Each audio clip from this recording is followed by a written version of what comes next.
There's an ancient symbol hidden in plain sight, one that holds the key to transformation, power, and unlocking your true potential.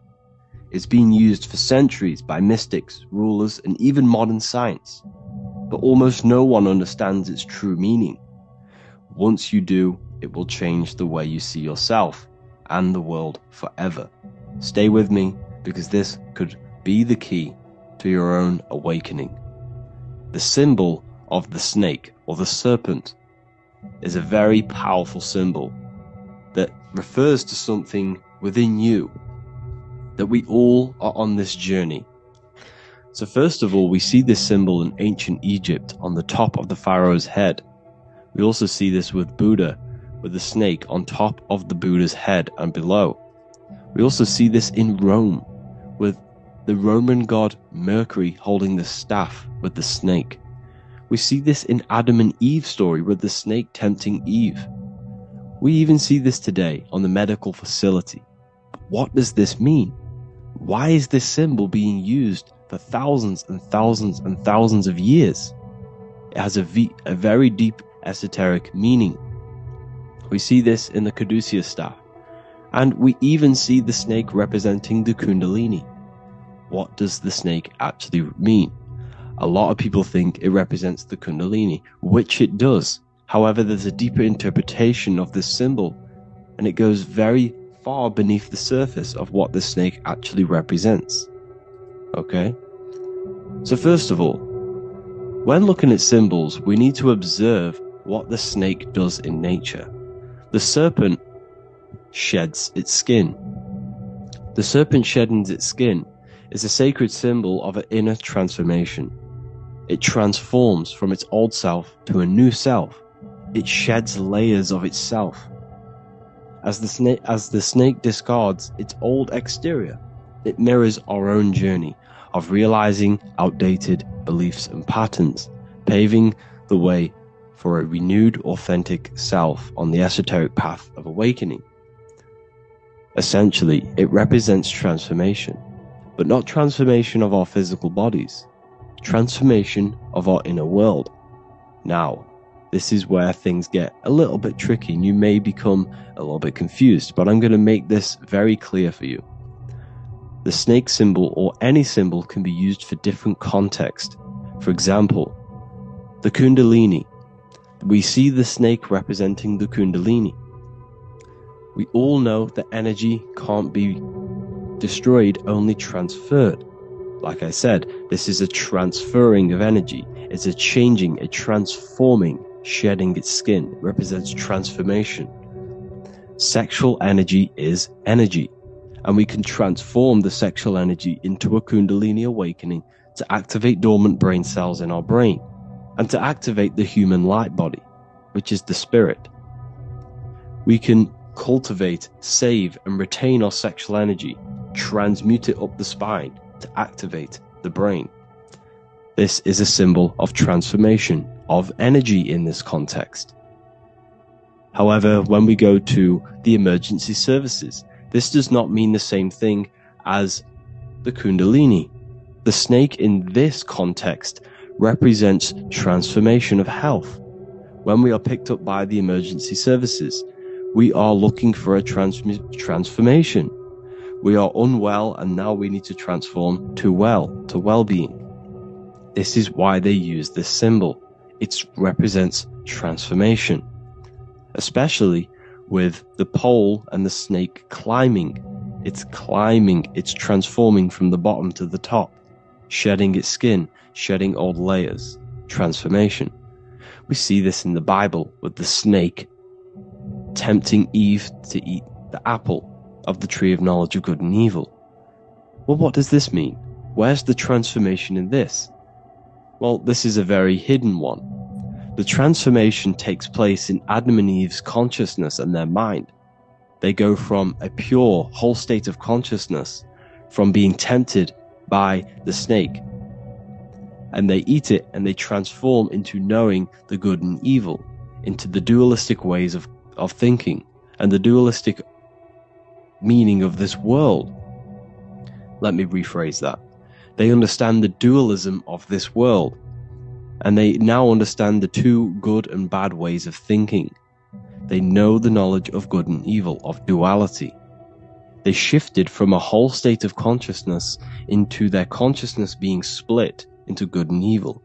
This represents the journey of every single soul that incarnates into this world, including yourself. When you were a child, you were whole. You had no understanding of good and evil. But as you grew older, you eaten the fruit. You grew to understand the knowledge of good and evil. Your consciousness split from a whole into a separate and divided way of thinking and divided understanding of the world. We suppressed aspects of ourselves to fit in with society norms. And we just limited ourselves with limiting belief systems. We knew the knowledge of good and evil. Our consciousness split from a whole state. This is what Adam and Eve is symbolic of. We see this with the Roman god Mercury, with the snake. Mercury represents intellect, communication. He's always flying in the air, which represents the air, the mind, the intellect. He's holding the snake to represent transformation of the mind. This is what we call mental alchemy. Turning base metals into gold. Turning the unenlightened aspects of our mind into enlightened ones. Turning our negativity into power and control. We see this with Buddha, and Buddha is all to do with transformation of the inner world, transformation of the mind and the soul and the emotions. And it also represents the Kundalini.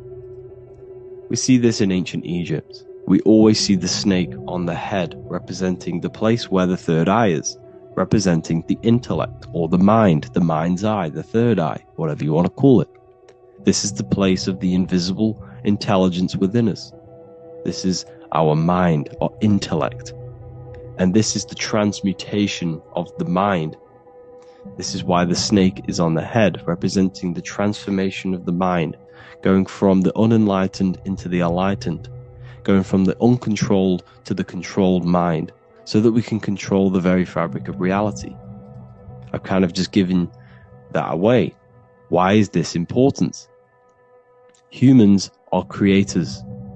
We're the architects of creation, endowed with the divine power to channel the fourth dimension, which is the imagination, into reality. Each thought and intention is a seed. When nurtured, with focus and clarity, transforms the unseen into the tangible experience. This creative process bridges the gap between the ethereal and the material. Humans are creators. It's impossible for you not to create. Whether you're doing this consciously or subconsciously, you've been creating your whole life, turning non-physical thought into physical reality. We are creators. However, the mind cannot create in a state of chaos. The mind cannot create with limiting beliefs. The mind cannot create with thoughts that come and destruct our minds.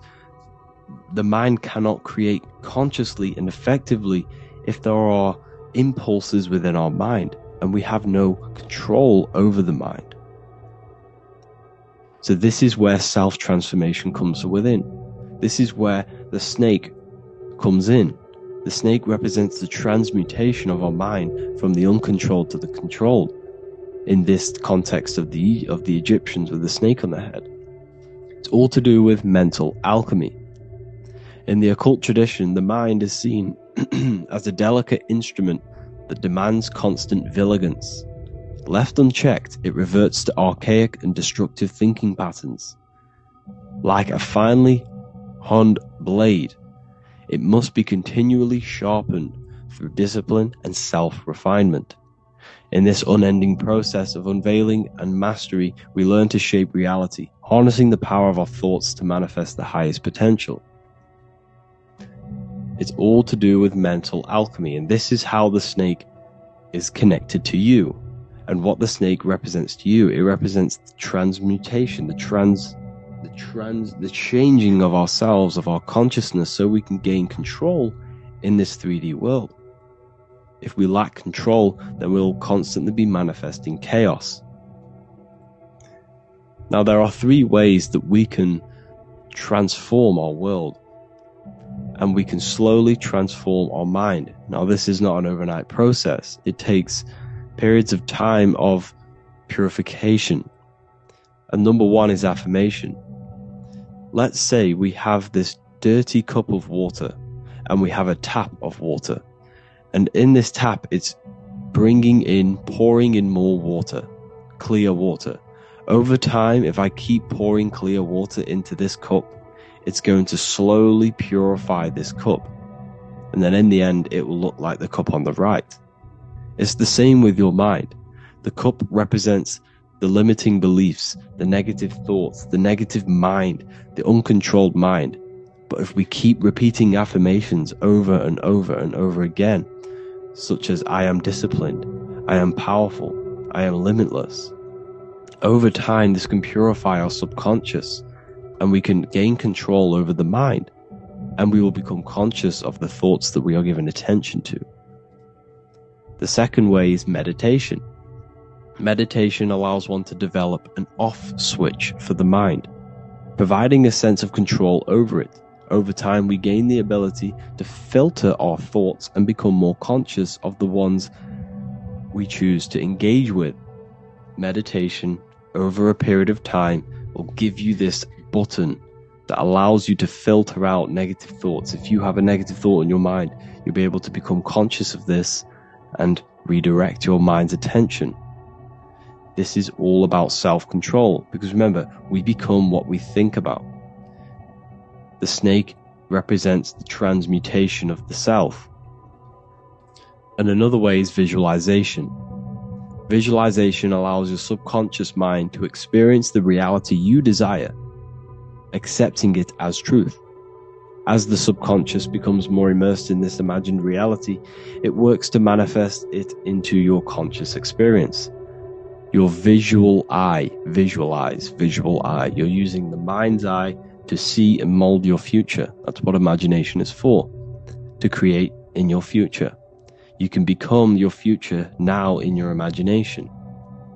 And this can slowly purify your consciousness, slowly purify your mind, which will then, if you do all three of these over periods of time, you will see great transformation from the inside out. And your outer world will start to mirror your inner transformation, because it's as within, so without. You change your inner world of consciousness, of thought and emotion, you'll change your external reality and your circumstances. So I hope this lesson has gave you a great understanding of what the snake actually represents. And now that you see it, you will see this everywhere. Every time you see a snake, you know it represents the